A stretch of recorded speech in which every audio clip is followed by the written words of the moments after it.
Avoir son chiffre d'affaires qui baisse, c'est inquiétant. Ne pas savoir pourquoi, ça, c'est dangereux. Dans cette vidéo, je vous donne quelques astuces pour comprendre pourquoi votre chiffre d'affaires baisse et surtout comment agir pour ne plus vivre dangereusement. Bonjour à toutes et tous, je suis Cyril Dacosta, coiffeur et formateur business. Aujourd'hui, je vous fais cette vidéo pour vous donner quelques astuces pour analyser, comprendre et agir sur votre perte de chiffre d'affaires. Alors restez avec moi, c'est maintenant. La première étape est d'être informatisé pour suivre son chiffre d'affaires et avoir un maximum de données. Quand je parle de données, je vais vous donner après quelques éléments essentiels pour moi pour maîtriser et surtout comprendre une éventuelle baisse de chiffre d'affaires comme une progression d'ailleurs. Une phrase que j'aime beaucoup et que je vais vous donner dit « Ce qui peut être mesuré peut être maîtrisé ». À partir du moment où on connaît ces indicateurs, il est facile d'agir. L'étape numéro 2 consiste à aller analyser en profondeur votre chiffre d'affaires pour comprendre exactement à quel endroit la perte se situe et surtout comment agir rapidement. Alors, pour vous aider, je vais vous donner quelques indicateurs que j'utilise très régulièrement. Et je tiens à préciser que pour faire cette analyse, vous allez avoir besoin de la période précédente. Exemple, nous sommes en septembre, pour pouvoir comparer septembre 2021, il vous faudra septembre 2020 avec les mêmes indicateurs. C'est chaud, hein?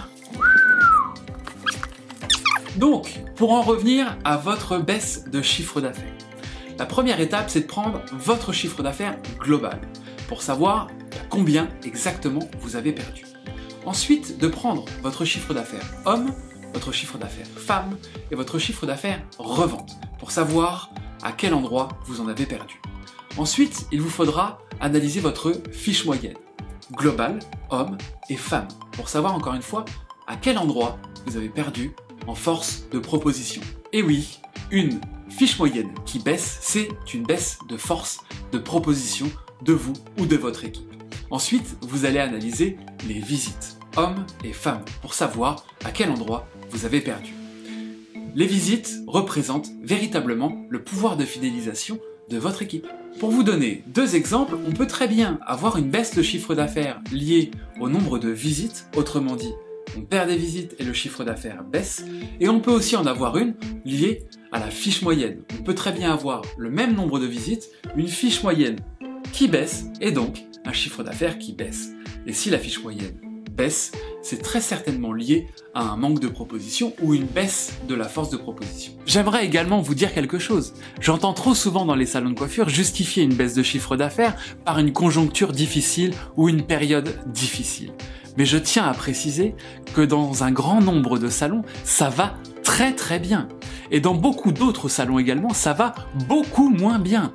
Donc aujourd'hui, c'est à vous et vous seul de faire le nécessaire pour agir et surtout développer votre chiffre d'affaires.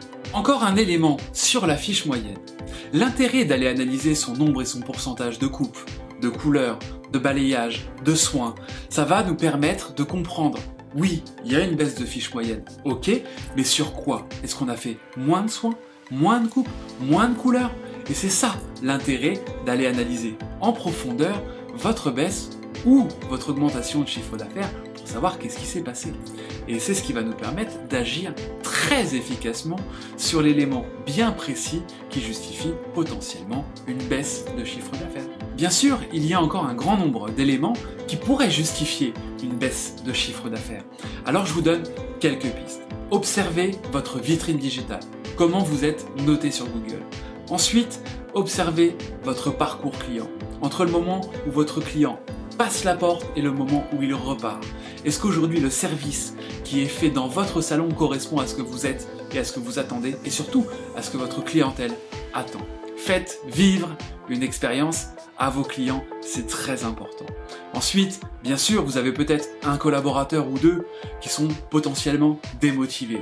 Et ça c'est très important. S'ils sont démotivés, pourquoi? Une baisse de votre fiche moyenne ou tout simplement une baisse au niveau de votre revente peut également être significateur d'un manque de connaissance de votre équipe sur tel et tel produit. Il y a vraiment plein de choses à voir, à vérifier. Et d'ailleurs, si vous regardez cette vidéo et que vous avez d'autres idées ou d'autres pistes à donner aux autres qui regardent également cette vidéo, n'hésitez pas à le mettre dans les commentaires, c'est toujours intéressant. Pour terminer cette vidéo, bien sûr, il peut aussi y avoir des changements d'équipe, des collaborateurs absents, des vacances, etc. Donc bien sûr, il faut toujours aller plus loin dans son analyse, mais surtout, il faut analyser, prendre de la hauteur.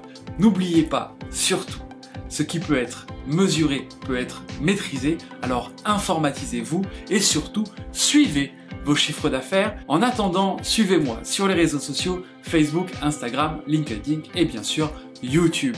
Je vous dis à très bientôt, je vous dis merci, bye.